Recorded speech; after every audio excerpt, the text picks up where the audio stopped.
अनिष्ट देव अपनी साधना की सीमाओं में बंधा हुआ था। उसने उन दिव्य कलाओं को सीखने की बहुत कोशिश की थी, लेकिन वह उन्हें मुश्किल से 20 से 30% तक ही समझ पाया था। इसका कारण साफ था, निम्न स्तर के परम देव दिव्य कलाओं की गहराइयों में नहीं जा पाते। वे केवल शुरुआती चरणों को ही समझ पाते हैं। लेकिन अब जब नील ने पूर्णता प्राप्त कर ली थी, तो उसकी शक्ति का सार अनिष्ट देव में भी समाहित हो गया था। अब अनिष्ट देव उन शक्तियों को पहले से कहीं बेहतर तरीके से समझ पा रहा था।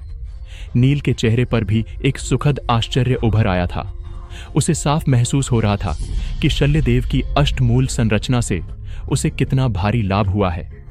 यदि यह न होती तो उसे शीर्ष परम देव के स्तर तक पहुंचने में अभी बहुत लंबा समय लग जाता।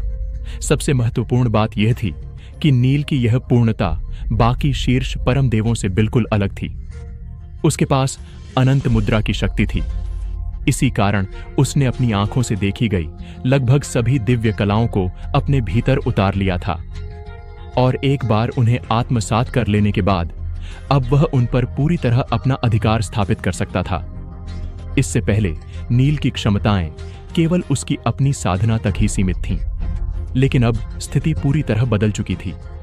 शीर्ष परम देव बनने के बाद उसके भीतर वह सामर्थ्य आ चुका था कि वह अन्य दिव्य कलाओं को भी उनकी चरम सीमा अर्थात पूर्णता तक पहुंचा सके।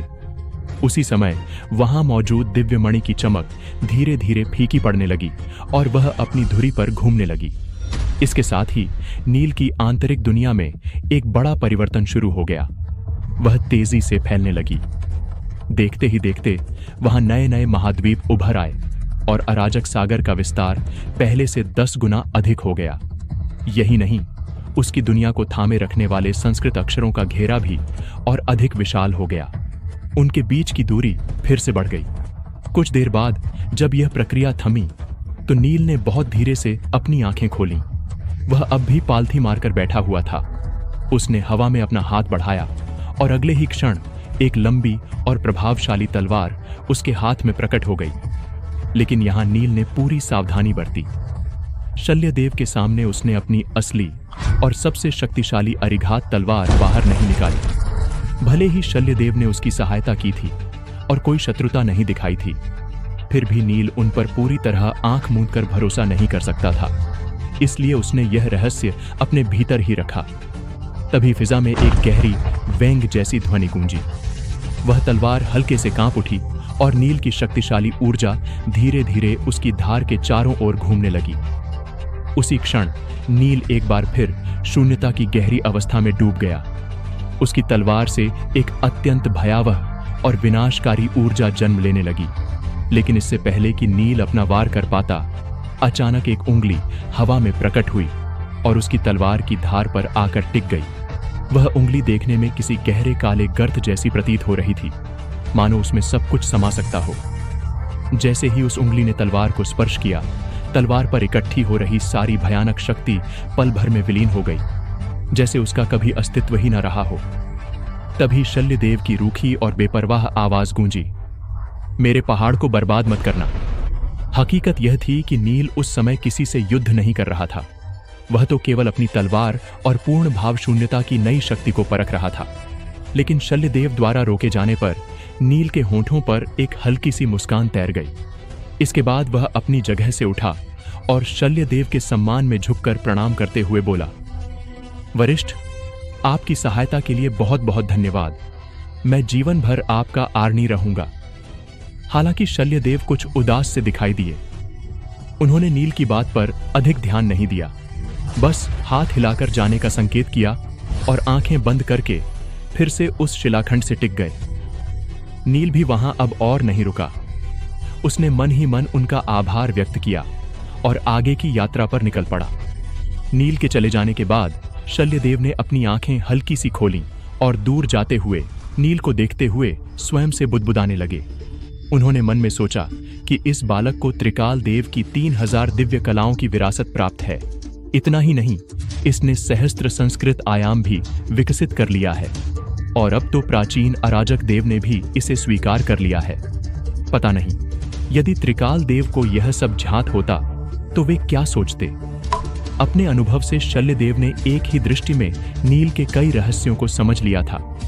फिर भी उन्हें उससे गहराई से पूछताछ करने में कोई विशेष रुचि नहीं थी। उन्हें यह भी अनुमान था कि यह बालक अपनी इच्छा के बिना कुछ बताएगा भी नहीं, लेकिन इतना तो वे स्पष्ट रूप से समझ चुके थे कि नील का भविष्य असाधारण है। आगे चलकर वह सूर्यवंश के लिए अत्यंत महत्वपूर्ण सिद्ध होने वाला था। सिद्धलोक के महान कुलों में भी ऐसे लोग अत्यंत दुर्लभ थे जो सहस्त्र संस्कृत आयाम को खोलने की क्षमता रखते हों। दूसरी ओर उस छोटे पहाड़ को पार करने के बाद नील समता वेदी पर लौट आया, जहां कई निर्वासित उसकी प्रतीक्षा में खड़े थे। तभी किसी ने ऊंची आवाज में पुकारा, नील! तेजी से अपनी ओर आती आकृति को देखकर बुजुर्ग ज्ञानदेव, स्वर्णकांत और अन्य लोगों की आंखों में आशा की चमक लौट आई। नील के पास पहुंचते ही बुजुर्ग ज्ञानदेव ने गहरी चिंता के साथ पूछा, उस व्यक्ति ने तुम्हारे लिए कोई परेशानी तो नहीं खड़ी की? ज्ञानदेव की सबसे बड़ी चिंता नील की सुरक्षा ही थी। उनके लिए जब तक नील सुरक्षित था तब तक सब कुछ ठीक था। हालांकि कड़वी सच्चाई यह भी थी कि यदि शल्यदेव नील के साथ कुछ अनुचित करते तो वहां उपस्थित कोई भी व्यक्ति इतना शक्तिशाली नहीं था कि उनका विरोध कर सके। तभी अचानक स्वर्णकांत की नजर नील की औरस पर पड़ी।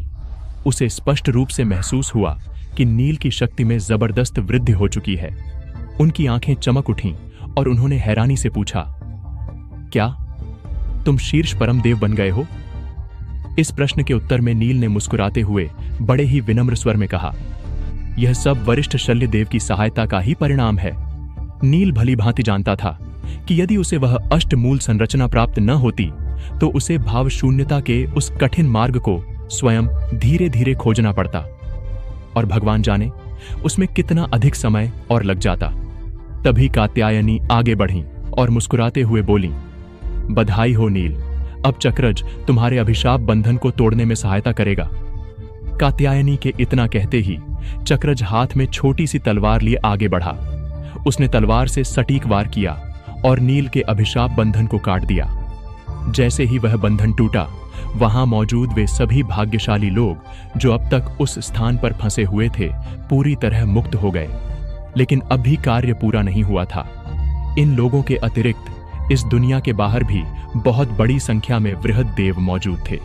स्पष्ट था कि लाखों लोगों के अभिशाप बंधन तोड़ने में बहुत लंबा समय लगने वाला था। समस्या यह थी कि वे लोग भी इन्हीं निर्वासितों के वंशज थे। वे अपने ही रक्त को इस तरह यहां अकेला छोड़ने के लिए तैयार नहीं थे। इसीलिए यह निर्णय लिया गया कि नील और बाकी लोग अस्थि महल में जाएंगे। वहां यह तय हुआ कि प्रत्येक महान कुल से 1 या 2 निर्वासित वहीं रुकेंगे जो चक्रज का साथ देंगे, ताकि एक एक करके सभी के अभिशाप बंधन तोड़े जा सकें। कुछ दिनों बाद सूर्यवंशी अस्थि महल के नीचे विदाई का समय आ पहुंचा। सबसे पहले मृगलोचन वंश के कई निर्वासित विदा लेने आगे आए। उन्होंने हजारों वृहद देवों को अपनी आंतरिक दुनिया में सुरक्षित रखा और फिर आकाश की ओर उड़ चले। सच्चाई यह थी कि कारणोदक सागर अकल्पनीय रूप से विशाल था। हालात ऐसे थे कि शक्तिशाली निर्वाण देवों के लिए भी सिद्ध लोक वापस लौटना लोहे के चने चबाने जैसा था। यह एक अत्यंत लंबी और कठिन यात्रा होने वाली थी। इसके बावजूद सभी निर्वासित अपने घर लौटने को इतने व्याकुल थे कि वे हर कठिनाई सहने को तैयार थे। वे बस जल्द से जल्द वहां से निकल जाना चाहते थे। मृगलोचन वंश के जाने के बाद नवधारा वंश रवाना हुआ और फिर उनके पीछे पीछे दक्षिणगामी वंश भी चल पड़ा। लेकिन कहानी में एक पेंच था। सभी वृहद देवों ने जाने का निर्णय नहीं लिया। आखिर उनका जन्म यहीं हुआ था। यही उनकी दुनिया थी जहां वे पले बढ़े थे। वे अपने कुल के निर्वासितों के साथ जाने को तैयार नहीं हुए। उन्हें इस बात का पूरा अनुमान था कि निर्वासितों के बिना यहां रहना खतरों से भरा होगा और आने वाले दिन कठिन होंगे।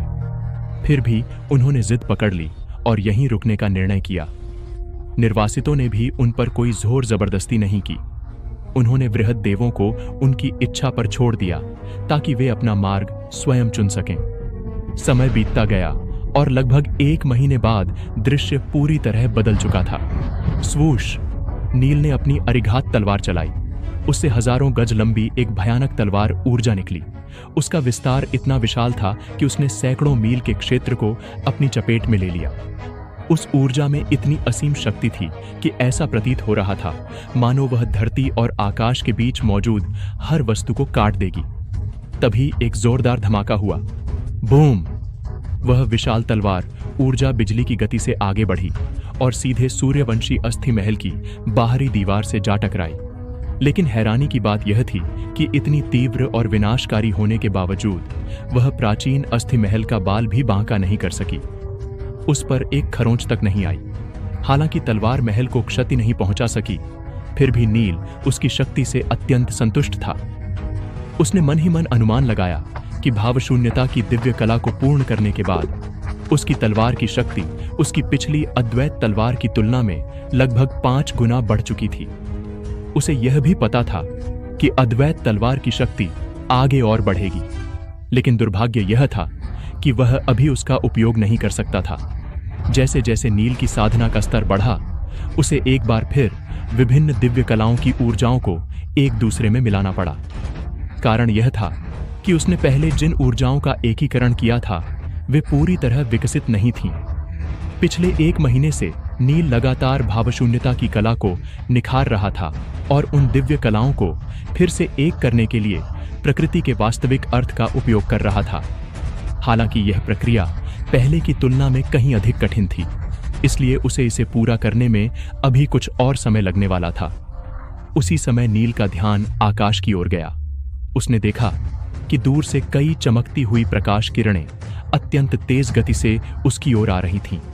सबसे आगे वाली किरण के पीछे इंद्रधनुषी प्रकाश की एक लंबी पट्टी बन रही थी। यह दृश्य देखकर नील की आंखों में चमक आ गई। वह समझ गया कि विरुद्धावंश के लोग भी अब पूरी तरह तैयार हो चुके थे। कात्यायनी ने वह वादा निभाया जो उन्होंने ज्ञानदेव और अन्य सूर्यवंशी निर्वासितों से किया था। उन्होंने कहा था कि वे भी उनके साथ अनंत दिव्य लोक जाएंगी और वहां उनकी सहायता करेंगी। अब वह क्षण आ गया था जब इस वचन को पूरा करने और वहां से प्रस्थान करने की प्रक्रिया आरंभ होनी थी। सूर्यवंशी अस्थि महल के भीतर का दृश्य अत्यंत भव्य था। वहां वृहद देवों की एक लंबी पंक्ति लगी हुई थी। उनके सामने एक अंडाकार द्वार खुला हुआ था जो सीधे बुजुर्ग ज्ञानदेव की आंतरिक दुनिया में खुलता था। ज्ञानदेव ने पहले से पूरी तैयारी कर रखी थी। उन्होंने अपनी आंतरिक दुनिया में एक अलग महाद्वीप बनाया था और वहां एक विशाल अस्थि महल भी निर्मित किया था। ऐसा इसलिए किया गया था क्योंकि वृहद देव अस्थि महलों में रहने के अभ्यस्त थे। ज्ञानदेव उनकी भावनाओं का ध्यान रखना चाहते थे ताकि नई जगह पर भी उन्हें घर जैसा अनुभव हो। फिर भी हर कोई जाने को तैयार नहीं था। कुछ वृहद देव वहीं रुकने का निर्णय कर चुके थे। वे गुफा के दूसरी ओर चुपचाप खड़े थे और अपने लोगों को विदा होते देख रहे थे। उनकी आंखों में खुशी और पीड़ा दोनों भाव एक साथ झलक रहे थे। उनके लिए बुरी खबर यह थी कि निर्वासितों के जाने के बाद उनके सिर से सुरक्षा का हाथ उठ जाएगा। लेकिन राहत की बात यह थी कि अन्य महान कुलों के शक्तिशाली निर्वासित भी वहां से जा चुके थे। इसका अर्थ यह था कि अब उन्हें किसी महाशक्ति से नहीं बल्कि केवल अपने ही स्तर के उन वृहद देवों से संघर्ष करना होगा जो पीछे रह गए थे। जब अधिकांश वृहद देव ज्ञानदेव की आंतरिक दुनिया में सुरक्षित प्रवेश कर चुके, तब निर्वासितों ने पीछे रुकने वाले साथियों से अंतिम विदाई ली। इसके बाद वे सभी सूर्यवंशी अस्थि महल से बाहर आए और कात्यायनी तथा अन्य लोगों के साथ एकत्र हुए ताकि आगे की यात्रा आरंभ की जा सके। जब निर्वासितों ने अपने अभिशाप बंधन तोड़ लिए थे, तब कात्यायनी और ज्ञानदेव ने सभी को एक कड़ी चेतावनी दी थी। उन्होंने स्पष्ट कर दिया था कि किसी को भी उस जलयान पर आक्रमण करने की अनुमति नहीं है। कारण यह था कि वह जलयान अभी भी विरुद्धावंश के नियंत्रण में था और वे इस समय कोई नया संघर्ष नहीं चाहते थे। इसके बाद नील, ज्ञानदेव, कृष्णकांत और अन्य लोगों की दृष्टि उत्तर दिशा की ओर गई, जहां विरुद्धा अस्थि महल स्थित था। यद्यपि वे उससे अभी काफी दूर थे, फिर भी आकाश में एक हल्की पीली आभा तैरती हुई दिखाई दे रही थी। वह कोई और स्थान नहीं था, वही अनंत दिव्य लोक जिसका उन्हें इतने लंबे समय से इंतजार था। नील के मन में गजब का उत्साह था क्योंकि उसे खुशी थी कि आखिरकार अब वह अपने घर यानी अनंत दिव्य लोक में लौट सकेगा। लेकिन दूसरी ओर ज्ञानदेव और कृष्णकांत जैसे बुजुर्गों के दिलो दिमाग में कई तरह की उलझनें चल रही थीं। जब उन सूर्यवंशियों को यह कड़वी सच्चाई पता चली कि उनका महान सूर्यवंश कुरुवंश से युद्ध हार गया है, तो वे सन्न रह गए थे। उन्हें इस बात पर विश्वास ही नहीं हो रहा था कि उनका कुल हार कैसे सकता है। फिर भी उन्होंने स्वयं को संभाला। वे समझ गए थे कि अब अनंत दिव्य लोक ही सूर्यवंश की आखिरी उम्मीद है। इसलिए उन्होंने यह तय किया कि वे पूरी शक्ति के साथ नील का साथ देंगे और अपने वंश को बचाने की हर संभव कोशिश करेंगे। माहौल को भांपते हुए कात्यायनी ने शांत भाव से केवल इतना कहा, चलो चलें। इसके तुरंत बाद उन दो महान कुलों के निर्वासितों ने अपनी अंतर्ध्यान तकनीक का प्रयोग किया और पलक झपकते ही वे नील को लेकर सीधे विरुद्धा अस्थि महल के ठीक नीचे पहुंच गए। विरुद्धा अस्थि महल के सबसे ऊपरी शिखर पर एक लाल रंग की प्रकाश रेखा ऊपर आकाश की ओर फैली हुई थी। यह प्रकाश कोई साधारण किरण नहीं थी, बल्कि इसी ने अनंत दिव्य लोक को अत्यंत मजबूती से बांध रखा था। तभी कात्यायनी ने शांत स्वर में कहा कि जब वे लोग अनंत दिव्य लोक के भीतर पहुंच जाएंगे, तब वह उस बंधन को वहीं से हटा देंगी। ऐसा करना इसलिए आवश्यक था क्योंकि यदि उस प्रकाश की पकड़ पहले ही छूट जाती, तो अनंत दिव्य लोक स्वतंत्र होकर तेजी से ऊपर की ओर उड़ने लगता। उस स्थिति में उसका पीछा करना और उसे रोकना किसी के लिए भी आसान नहीं होता। इसके बाद बिना अधिक बातचीत किए सभी ने ऊपर की ओर अंतर्ध्यान करना शुरू कर दिया। वह अस्थि महल इतना विशाल था कि उसकी ऊंचाई कई खरब गज की थी। यदि नील अपनी ही शक्ति से उस पर चढ़ने का प्रयास करता, तो शायद उसे ऊपर तक पहुंचने में ही कई वर्ष लग जाते। लेकिन उन शक्तिशाली निर्वाण देवों के नेतृत्व और संरक्षण के कारण उन्हें उस विशाल अस्थि महल के शिखर तक पहुंचने में केवल कुछ ही घंटों का समय लगा। दूर से देखने पर जो अनंत दिव्य लोक किसी अंडे के आकार का प्रतीत हो रहा था, वह पास आने पर सभी की आंखों में अत्यंत विशाल और भव्य रूप में उभर आया। वह आकाश में किसी अमूल्य रत्न की तरह चमक रहा था और उसे देखकर एक जादुई अनुभूति हो रही थी। विरुद्धा अस्थि महल के शिखर को पार करने के बाद दोनों कुलों के निर्वाण देव निरंतर आगे बढ़ते रहे। कई दिनों की लंबी यात्रा के बाद वे अंततः अनंत दिव्य लोक के बाईं ओर पहुंच गए। उस विराट अनंत दिव्य लोक के सामने वे सभी अपने अपने शरीर को धूल के कणों के समान या शायद उससे भी छोटे महसूस कर रहे थे। उसकी भव्यता इतनी प्रचंड थी कि वहां किसी भी व्यक्ति की बिसात कुछ भी नहीं थी। हैरानी की बात यह थी कि कात्यायनी और उनके साथी भी उस अद्भुत संरचना को इतनी निकट से देखकर पूरी तरह स्तब्ध रह गए थे। उनकी आंखों में विस्मय साफ झलक रहा था। कात्यायनी स्वयं को उसकी प्रशंसा करने से रोक नहीं पाईं और बोल उठीं कि जैसा किसी देव शिल्पकार की श्रेष्ठ रचना से अपेक्षित होता है, वे सचमुच इतना विशाल जलयान बनाने की क्षमता रखते थे। उनकी यह बात सुनकर बुजुर्ग ज्ञानदेव, कृष्णकांत और अन्य लोगों का सीना गर्व से चौड़ा हो गया। उन्हें अपने पूर्वजों और उनकी कला पर गहरा गर्व हो रहा था। वास्तव में सिद्ध लोक के प्राचीन और शक्तिशाली अस्तित्वों के अपने अपने योगदान थे और त्रिकाल देव को यूं ही देव शिल्पकार की उपाधि नहीं दी गई थी। उनका कौशल सचमुच अतुलनीय था। अनंत दिव्य लोक सूर्यवंश की आखिरी आशा था। इसीलिए यह निश्चित था कि त्रिकाल देव ने इसके निर्माण में अपनी पूरी शक्ति और साधना झोंक दी होगी। बुजुर्ग ज्ञानदेव ने भी हंसते हुए सहमति जताई और कहा कि महान सम्राट की यह रचना स्वाभाविक रूप से असाधारण ही होगी। इसके बाद उन्होंने आगे बढ़ने का संकेत देते हुए कहा, चलो अब भीतर चलते हैं। तभी बुजुर्ग ज्ञानदेव ने हवा में एक कदम आगे बढ़ाया। उसी क्षण उनका शरीर चमक उठा और वे अनंत दिव्य लोक में प्रवेश करने के लिए एक आयामी सुरंग का उपयोग करने लगे। लेकिन तभी कहानी ने एक नया मोड़ लिया। जैसे ही उन्होंने उस सुरंग में प्रवेश करने का प्रयास किया, एक धीमी सी डोंग की ध्वनि गूंजी। अगले ही पल उन्हें उस सुरंग से बाहर की ओर जोरदार झटका लगा और वे पीछे की ओर धकेल दिए गए। उनका चेहरा गहरे सदमे से भर गया। यह दृश्य देखकर कात्यायनी की आंखों में समझदारी की चमक आ गई। उन्होंने स्थिति को भांपते हुए कहा कि लगता है इस जलयान ने घुसपैठियों को रोकने के लिए एक आयामी दीवार या अवरोध खड़ा कर दिया है। यह सुनकर बुजुर्ग ज्ञानदेव कुछ शर्मिंदा दिखाई दिए।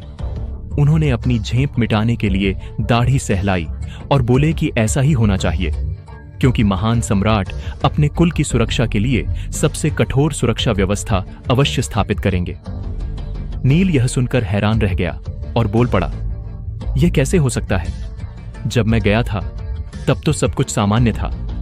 असल में नील इसलिए चकित था क्योंकि जब उसकी माता ने उसे बाहर भेजा था तब उसे किसी भी प्रकार की रुकावट या बाधा का सामना नहीं करना पड़ा था।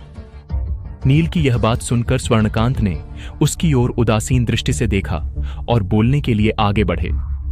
स्वर्णकांत ने उसे समझाते हुए कहा कि तुम स्वयं अनंत दिव्य लोक से संबंधित हो, इसलिए तुम वहां बिना किसी रोक टोक के आ जा सकते हो।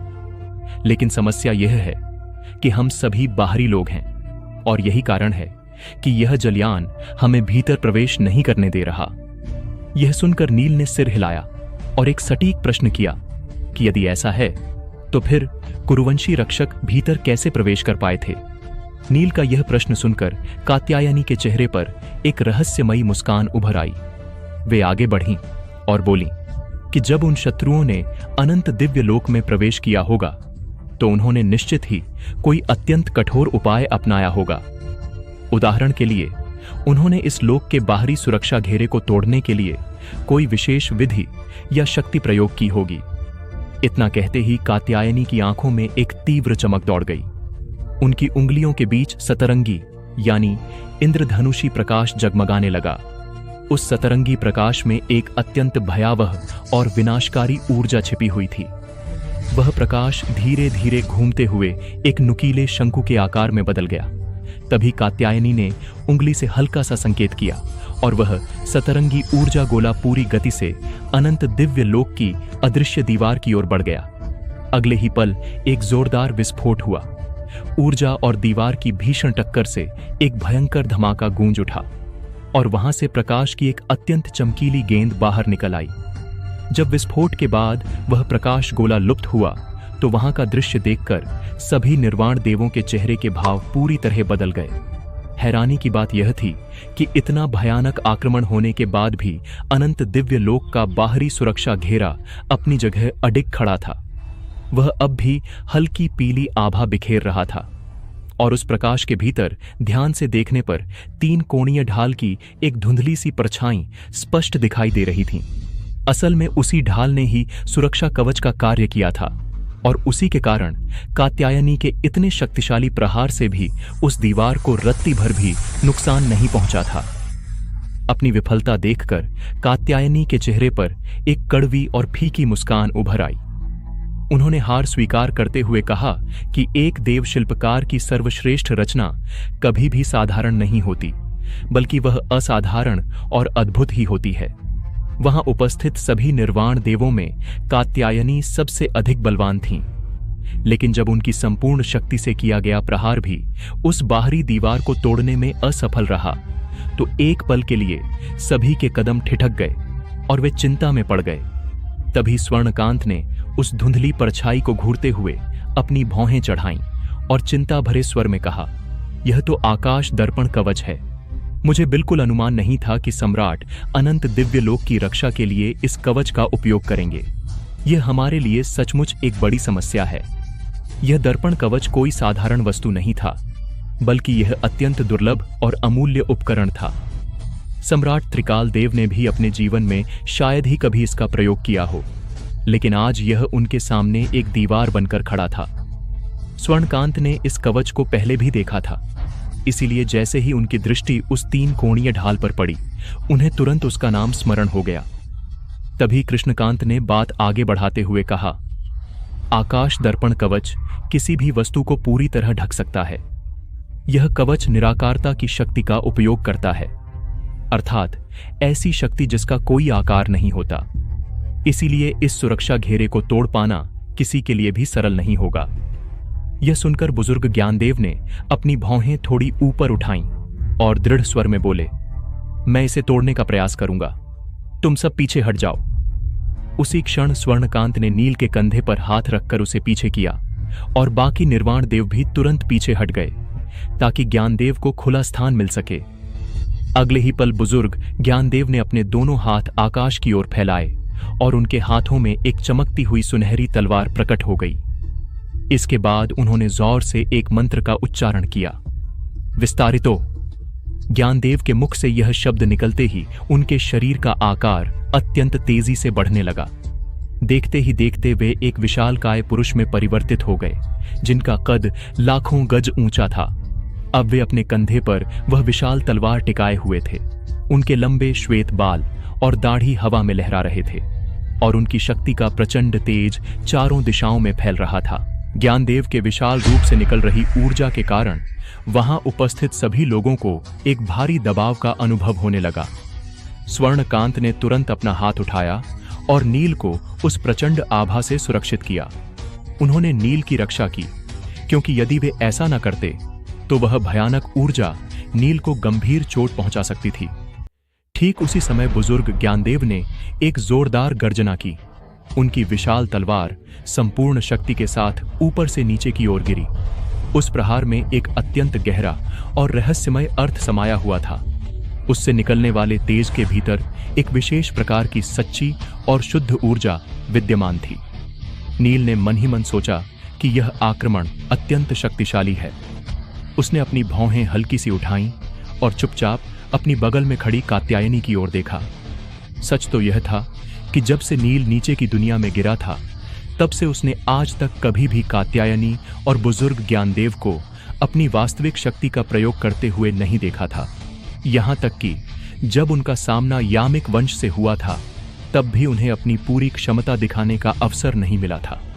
इसलिए आज जब उसने बुजुर्ग ज्ञानदेव के इस भयानक और विनाशकारी प्रहार को अपनी आंखों से देखा, तो उसका हृदय भीतर तक कांप उठा। जब ज्ञानदेव की विशाल तलवार अनंत दिव्य लोक की बाहरी दीवार से टकराई, तो वहां एक 3 कोणीय ढाल फिर से प्रकट हुई।